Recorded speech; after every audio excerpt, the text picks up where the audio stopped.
Alright, so this battle is more so a result of me wondering who would be crazy enough to fight Uncle Sam from DC Comics. And I have my answer. I realized Thor and Superman would be dumb enough to try it, but not just any Thor and Superman, one strong enough to try it. So today we have Rune King Thor and Cosmic Armor Superman teaming up against Uncle Sam from DC Comics. So, if you guys like videos like this where I take extremely powerful characters and throw them against each other, like the video, make sure to hit the subscribe button if you haven't already. If you want to become a member of my server where I do battles like this all the time on my server outside of videos, play games, do giveaways, all that stuff, comment down below that you're interested and I'll talk to you how to get the 80% off deal. But anyways, I want to go ahead and get into this battle because it's going to be long because I kind of have to review all characters because they're not super well known. So with that being said, I hope you guys enjoy, and without further ado, let's begin. So first up, we're going to go over Rune King Thor for Team Thor and Superman. So first, let's start with Avengers Disassembled issue 80. Odin and his brothers predate creation itself. They slew the giant Ymir, who became the universe itself after being killed. The early days of the gods saw a need for a weapon to be made in order to confront foes of said gods. The response by Odin was to seek out a great dwarvish smith. This smith set out to forge Mjolnir. The forging itself couldn't really be made on a planet or star. The cosmos itself became the forge. Mjolnir, at its birth, was deemed the greatest weapon ever, a weapon of both power and magic. The result of its birth sent fire across the cosmos, including some that killed the dinosaurs. Yeah, PETA, get on Thor's ass, he killed your boys the dinosaurs. Early Mjolnir was capable of slaying beings capable of destroying Asgard itself, including the father of Loki, which is very impressive. Now, at one point, skipping ahead in the story, in the absence of Odin, Loki had much more power. He's able to sit on a throne that oversees all realms. They say this perch allows Loki to literally steal time. While he can see all things, Loki uses this to find the forge. He states this forge will forge weapons that can slay the gods. These weapons will allow Loki to violently take all he sees. This is important because it's stated Mjolnir is the strongest of all forged weapons. At this junction, it cuts over to Thor, who is now king of Asgard. He is gathered with many to mourn the loss of the dwarf god under the mountain, the greatest of the smiths. This version of Thor states he slew Fin Fang Foom with Mjolnir. This is impressive given Fang pressed Green Scar, aka World War Hulk, and he manhandled Terrax, a Herald level character. The cosmos and the different dimensions began to shake, which they assume is the tears of the dwarves mourning the loss of their king. It was not tears shaking the dimensions. It was actually Surtur using the forge of Mjolnir to make weapons to go against Thor. King Thor is so strong at this point that they felt it was necessary to make like a month worth of Mjolnir level weapons just to fight him. Later on, skipping some of the fighting, Loki eventually has to come in. So Thor ends up getting jumped by this army with prep time. Does pretty well, but does get rocked because he's dealing with so many. And Loki pulls up with his own custom weapon and ends up casting King Thor into the void that predates everything. As Thor falls into this very void, he slightly wavers, then realizes he must avenge his fallen homies. He recharges Mjolnir, which has been incapacitated at this point, and screams for the Avengers as a blast ensues as a massive monster moves to consume him. This monster, of course, is the Midgard Serpent. Thor is dealing with Ragnarok. He BFRs himself and the Serpent to Midgard to deal with it. This, of course, leads to a battle on Midgard between Cap, the Avengers, Loki, and his team. That gets extreme, but not all of that is very important for the scaling. And this is when we see Thor afterwards deal with the idea of Ragnarok, as he has lost fallen out allies like Balder in his absence. Thor implies they have negged their fated deaths many times before this. They were supposed to die, yet they haven't, and that was interesting to Thor. Issue 82 confirms the natural power of Thor, the true power of Thor, is enough to prevent the coming and finality of Ragnarok. Loki had to wait until he lost this power to even think about striking. Thor then shows later in this issue that he survived a force that can take down Valhalla itself. Heaven itself would fall to this power, and he withstood it. Thor states he previously could control time and restore his fallen friends with it, even restoring Loki to before he went full terrorist mode. So Thor at this point, he's not even close to what Rune King Thor could become, could literally just rewrite his friends back into normal like Loki was. Thor has never once before this used his true power, so it does confirm that what is coming up is going to be the strongest Thor up until that point in the comics. This Thor, who kind of sees Ragnarok for the sham that it is, now seeks the true wisdom Odin had. But not only that, he's going to look for the power of Odin, but he's seeking the true wisdom of Odin, which is really underrated. It's not talked about a lot in comics.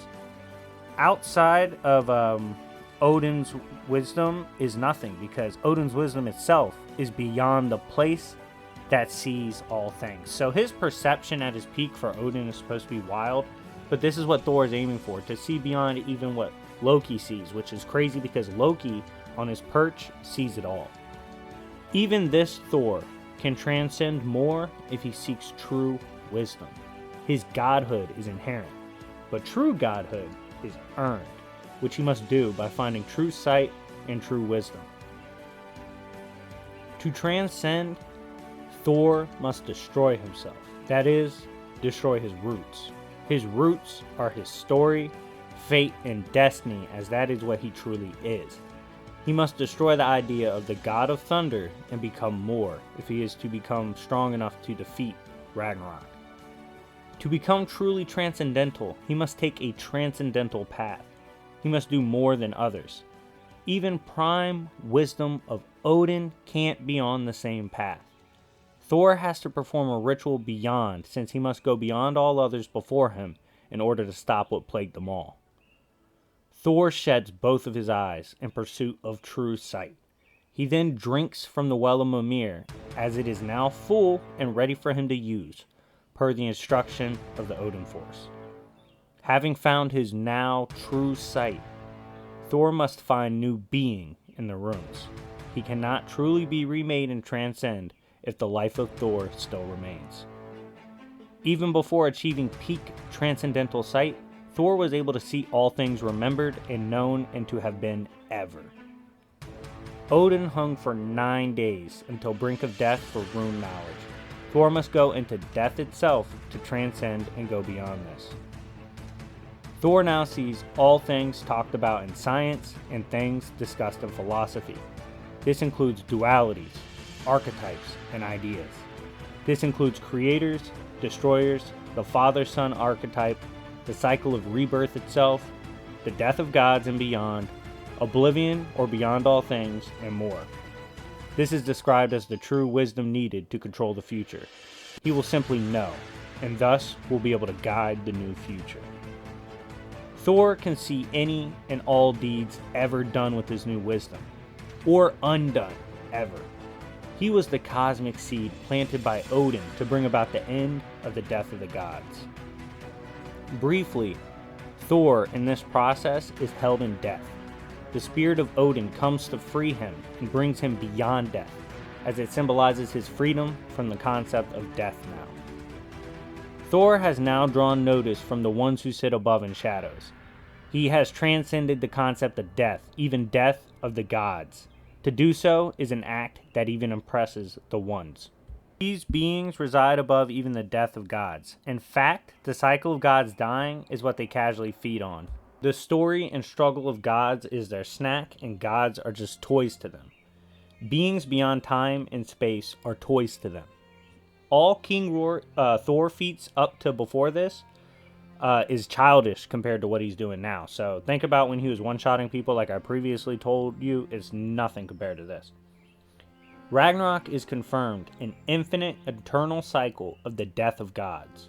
Rune King Thor has transcended all things that happen, will happen, or are happening ever, always, and now. We know this because the ones see all these things. They see all stories, even the stories of Thor and King Thor. Odin knew Thor had to transcend these stories and ideas and become an idea not thought of before. He became Rune King Thor, the king beyond the cycle of the death of gods, the narrative of Ragnarok, and even the stories as viewed by beings beyond the death of gods themselves. So the ones who sit above in shadow wrote all their stories, and he had to write a new one they hadn't thought of to beat them. Thor, being a blend of mortal and god, is what led to his ability to transcend the bounds and narratives of both. He almost became a transcendental slip-through, an anomaly to stop the normative, which is the tale of Ragnarok. Thor says he will defy the story of Ragnarok, the vision of those above, and show why he is truly worthy of the title of God. Rune King Thor is made aware that by the spirit of the Odin Force, that to break Ragnarok, he would have to introduce finality to a story that lacks finality, which is an idea of a final battle does not exist in a story that does not end. He then faces a man-god who can revive and command beings from oblivion itself. Thor uses spells foreign to Lord of Gods Loki, who proclaims all spells and even siphoned off beings like man-god casually. Thor one-shot Man-God and brought him peace to his eternal rage casually. Thor then sees beyond Loki and sees all he truly is, even things Loki himself cannot observe. Thor then goes on to casually one-shot this Loki. Thor explains that he knows things that are simply unknowable. He sees things that are unseeable. He is beyond what is and what isn't. This allows him to control the outcome, as he knows things beyond all outcomes. Thor explains how the process of rebirth fuels the ones, life and death of gods. Their eternal, infinite struggles and endless cycle of mortal godhood is what amuses and feeds them. Thor is now confirmed beyond knowing all things, as even the Odin Force no longer knows what is in his heart. Odin Force seemed to know what the ones knew and maybe slightly more, thus confirming Thor's story, idea, and narrative is completely new and independent. Because he is now separate, he can now destroy the endless cycle of Ragnarok. Ragnarok weakens those stuck in it each cycle, since they thrive off the idea of a final glorious battle. This is a battle never fated to come ever. Thor must be above fate and narrative to end it. Thor goes on in a battle against Surtur, who's returned from oblivion and has forged the final hammer. He goes beyond norms, logics, and what should happen in order to begin introducing the idea of the true final battle. Thor introduces finality. He also removes Beta Ray Bill from this story so he can have memory of the finality of it.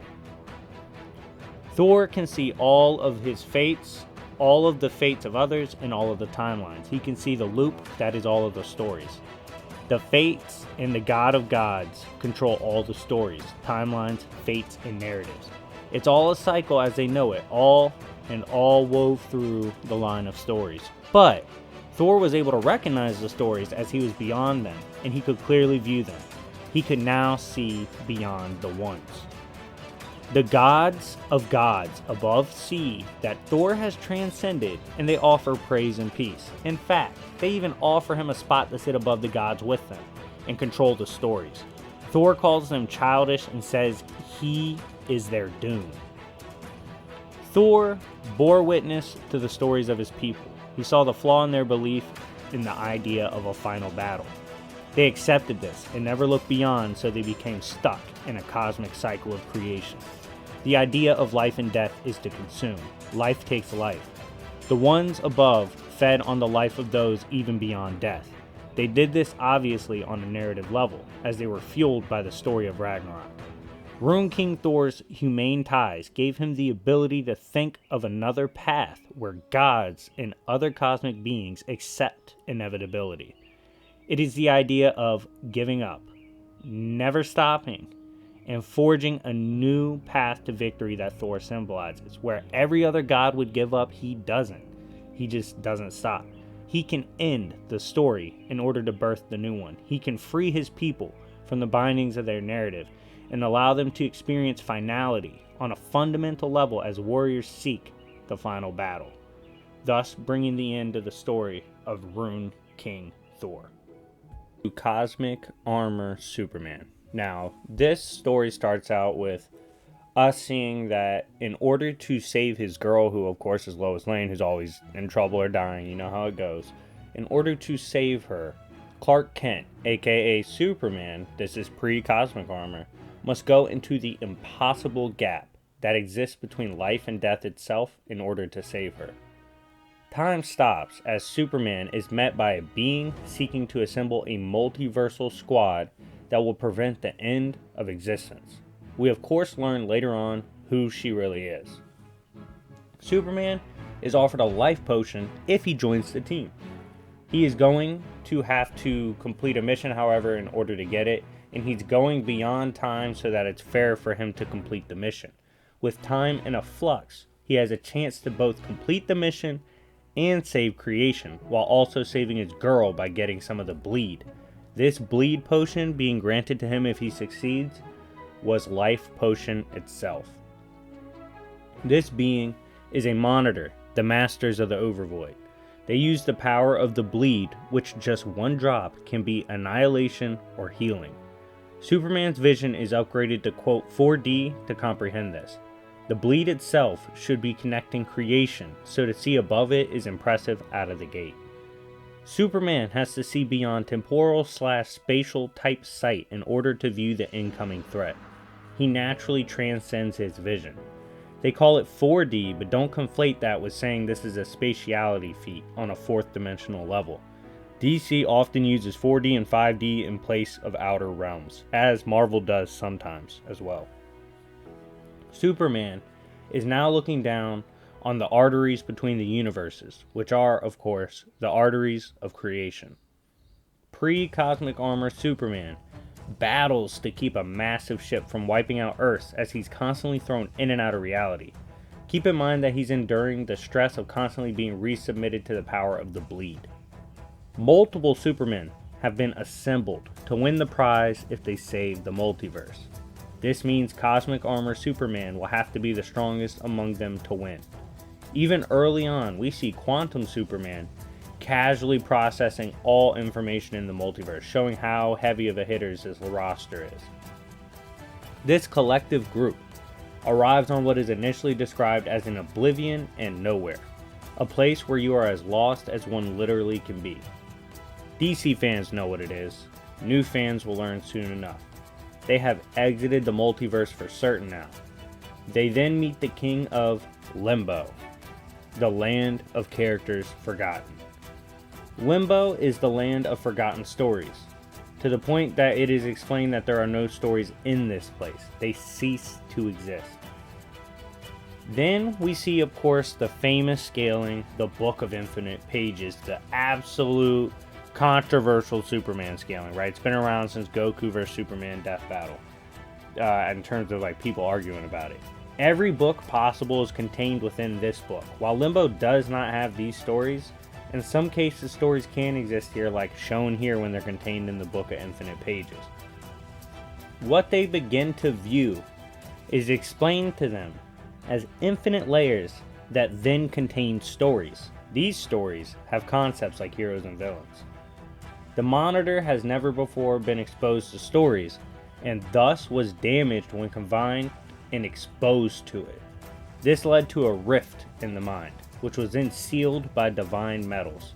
This split probe is full of crawling narratives. Thus, the Monitors will now serve to save creation, which should be the narratives they're born to protect, right? And this is the story of Dax Novu's final gift, the first son of Monitor, the one who gave his life to chain the beast in darkness, the one who brought the bleed which creation was put forth in. The Supermen are introducing something to nothing in Limbo, by the way, feats even before the armor is put in place. Stories are being granted to non-story places. They then face the threat of the Dark Monitor, Mandrak, who sent the Destroyer to kill them in Limbo. He threatens all of existence itself.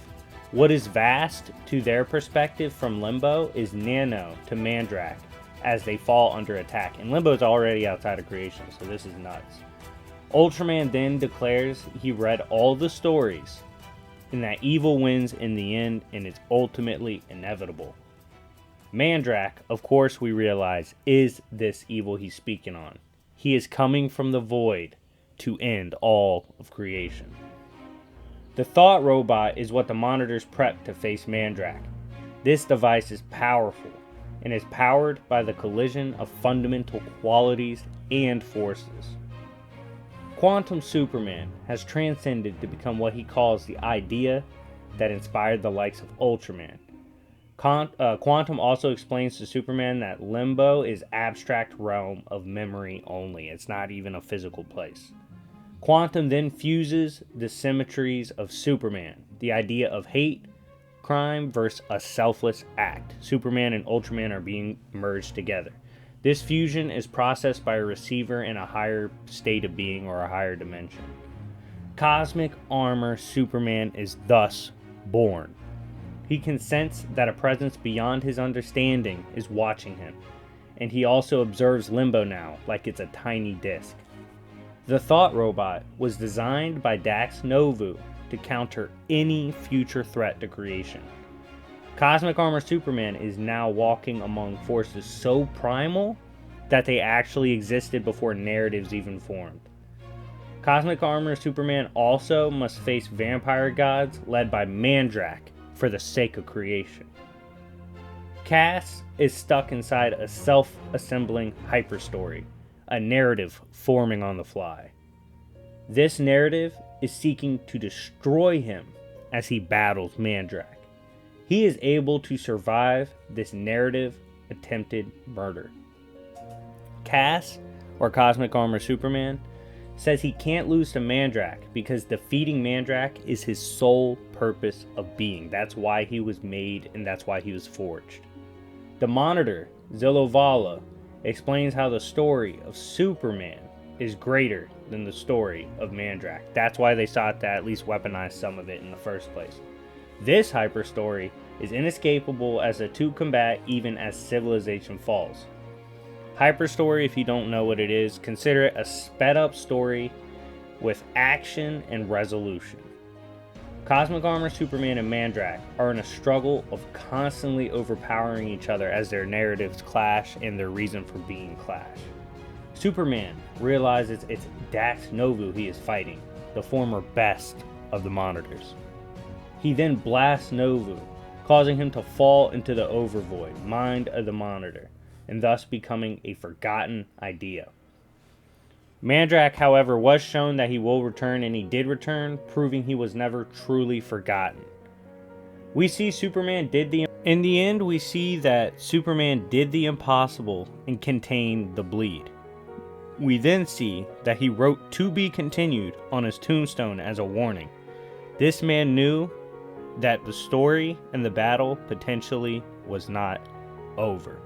So, that's it for both Cosmic Armor Superman and Rune King Thor. So we're going to go ahead and switch over and observe their opponent, who of course is Uncle Sam from DC Comics. Now, Uncle Sam's one of my favorite characters because of course he's one of the big dogs from the Spectre 1992 run by Ostrander. If you haven't seen it yet, highly encourage you to go check it out. But anyways, we're going to break down what he does.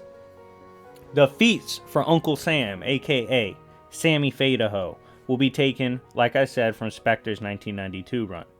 Their battles were raged in the middle of this run, as Spectre worked to preserve the soul of America itself from this strange darkness consuming it on a spiritual level. Uncle Sam was then revealed to be a potential bringer of doom, as his agents inspired hate on a massive primal scale. Uncle Sam is from the Icon plane. This plane is beyond even the dream. Icons are what inspire dreams. Spectre after being told bopping on this Uncle Sam would fix things, proceeded to go ahead and venture up to the Icon plane to handle his business, right? He also proceeded to then get mollywopped and manhandled by Uncle Sam expeditiously. This same Spectre that just got his ass beat gave the Archangel Michael a really good fight, as admitted by Michael himself after the brawl. This Spectre can break down the innermost gates of DC's hell, and his ass whoopings he handed out were compared to what Lucifer was capable of. Still, Uncle Sam beat his ass. After putting the pause on Spectre a few times, Sam was confident in the vibe check and sent Spectre back to the real world. Even those viewing this said event were shocked, as Spectre himself was part Icon. They said, yo, it should be impossible that Spectre is getting his ass beat this bad, because he's literally part Icon himself. Still, Sam showing being part versus being really from the hood is completely different. We see why Sam is so damn strong later on conceptually. The Icon plane stands separate from even the Judeo-Christian mythos in DC. This means the Judeo-Christian God aspect of presence may not really have power over the Icon plane. Spectre looked into the void itself and saw a lack of presence there. This explains why Uncle Sam scales so high and folded Spectre off rip. He comes from a place so powerful it manifested itself without God's aid. In terms of higher cosmological beings who have unreal avatars, look no further than Uncle Sam the pimp himself. Sam has created avatars and icons such as national interest in the Minutemen. He is the true form of the idea of the freedom that is America.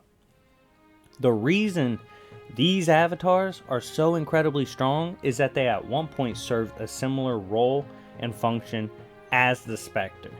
The same Spectre that threw hands with Michael and folded Hell Lords like school children had issues with mere avatars of Uncle Sam. National interest himself has to be killed across multiple planes of reality and non-reality simultaneously to even be stopped. Said avatars were transcended in power by Uncle Sam as he was their true form. These beings had the power to help shape the path of creation and nearly pulled off killing Spectre. The pawns of Uncle Sam are literally high outer versatile. They can't even be killed by the powers of the Dream. Dream in DC is one of the strongest entities, yet it is shown here that even national interest shouldn't struggle with Dream-type beings. In a final, desperate clash, Spectre was able to get rid of the conceptual total darkness within the heart of America. Ideas like racism, sexism, and basically all isms that make you shake your head he had to deal with. The bloody past that haunts America's conceptualized hatred nearly beat Spectre. Mankind's hatred and hope are some of the strongest concepts in DC Comics. Uncle Sam will exist as long as the idea of America, aka freedom and hope to one day dream, is there. America is given more value and hope, it seems, due to their hope in particular manifesting in this way. Superman is the hope of a hero. Uncle Sam is the idea of freedom itself, allowing room for the heroes and villains to battle over things like hope and hatred. Now, he scales above the normal dreams because to even do so, that is, to dream in DC, you have to be inspired.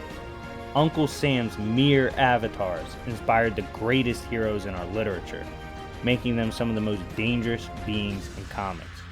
But none more so than the big boss of them, Uncle Sam. He who inspired the dreams of hope, freedom, action, and American ass whoopings. So, how do I see this fight breaking down? Do I see the narrative warriors that are Cosmic Armor Superman and Rune King Thor beating Uncle Sam? No.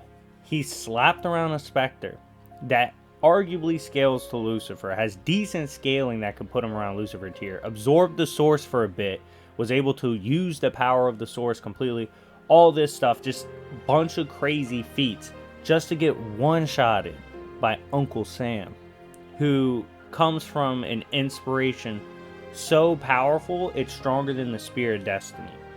Things like this, I mean, it's these, Uncle Sam inspires narratives. He's the one that inspires the stories, right?